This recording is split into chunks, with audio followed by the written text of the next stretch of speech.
This is a story about something that happened long ago when your grandfather was a child.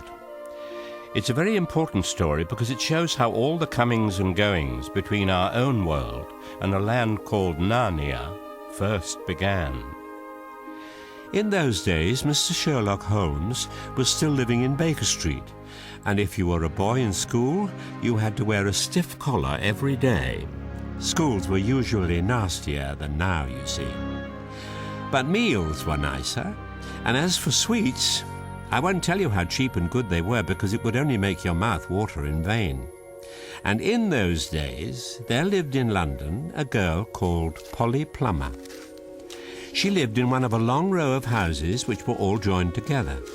One morning, she was out in the back garden when a boy scrambled up from the garden next door and put his face over the wall. Polly was very surprised. She looked up full of curiosity. The face of the strange boy was very grubby.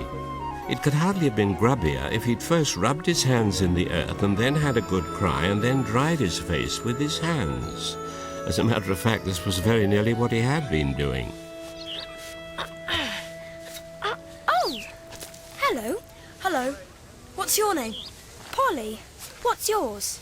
Diggory. I say, that's a funny name. It isn't half so funny as Polly. Yes, it is. No, it isn't. At least I wash my face, which is what you need to do, especially since you've been... Go on. Say it. I didn't mean that... Since I've been blubbing. That's what you were going to say. Well, it's true. I don't care who knows it. Oh. You'd cry too if you'd lived all your life in the country and had a pony and a river at the bottom of the garden and then been brought to live in a beastly hole like this. And if your father was away in India and you'd had to come and live with an aunt and an uncle who's mad, and if the reason was that they were looking after your mother and your mother was ill and was going to die. I didn't know. I'm sorry. Until you peeked over the wall, I didn't know anyone lived with Miss Kettley and Mr. Kettley. I thought they were... What I mean to say is... You thought they were an old bachelor and an old maid. That's because they are. It's an old house with old things, and nobody younger than they are should live in it. Is your uncle really mad? Either he's mad, or there's something else going on. What makes you say that? He has a study up in the attic, and Aunt Letty says I must never go up there. Grown-ups always have rooms they won't let children into. Yes, but last night I was going past the foot of the attic stairs on my way to bed, and I heard a terrible yell. Honestly, perhaps he keeps a mad wife shut up there. I've thought of that. Or perhaps he makes counterfeit money. Or he might have been a pirate. Like the man at the beginning of Treasure Island. Right, the one who was hiding from his shipmates. Oh, I say, how exciting. I never knew your house was so interesting. You may think it's interesting, but you wouldn't like it if you had to live there.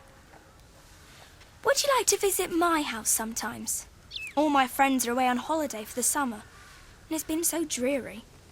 Yes, I would like that. Then come over, right now if you like. All right. Would you mind if I washed my face first? Not at all. That was how Polly and Diggory got to know one another. And as it was just the beginning of the summer holidays and neither of them was going away, they met nearly every day. Unfortunately, the summer also turned out to be one of the wettest and coldest there had been for years. That drove them to do indoor things. It's wonderful how much exploring you can do with a stump of candle in a big house or in a row of houses. Polly already had been exploring even before she met Diggory, and one rainy day she decided to show him what she had found. Come on then. I do wish you'd tell me what your secret is. You'll see for yourself in a minute. It's in here. This is your attic. I've seen your attic before. But you haven't seen this. Behind here. What is it? A door to a cupboard? It leads to my secret room. Come in. Mind your head. Just squeeze past the water tank. Now, you have to step on the boards I put down. Otherwise, you'll fall through the rafters to the room below. Where's the light coming from? Between the slates of the roof. That's why it slopes. Don't you see? We're in the eaves of the house.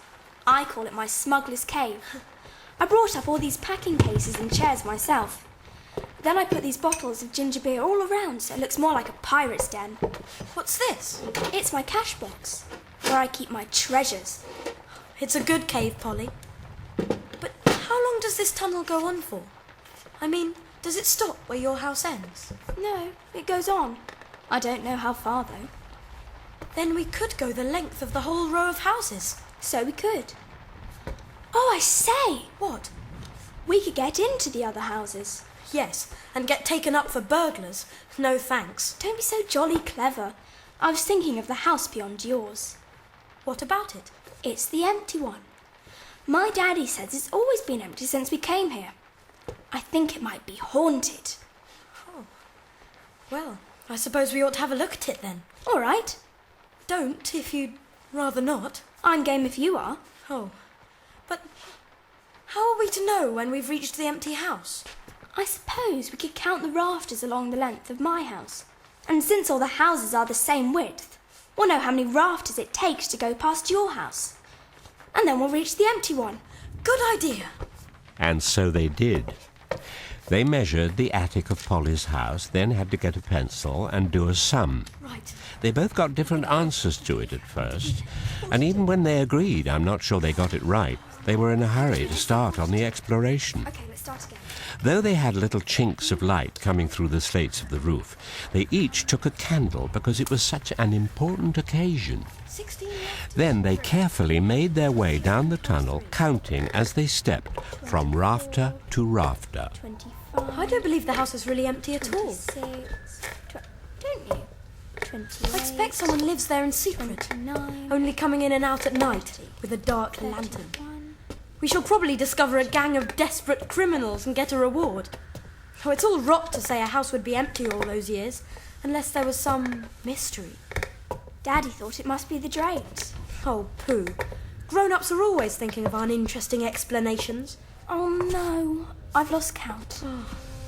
I think we're opposite your house now. Are you sure? Oh, we must have gone further than my house by now.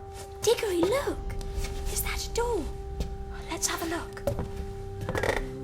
I've never seen a door like this in ours.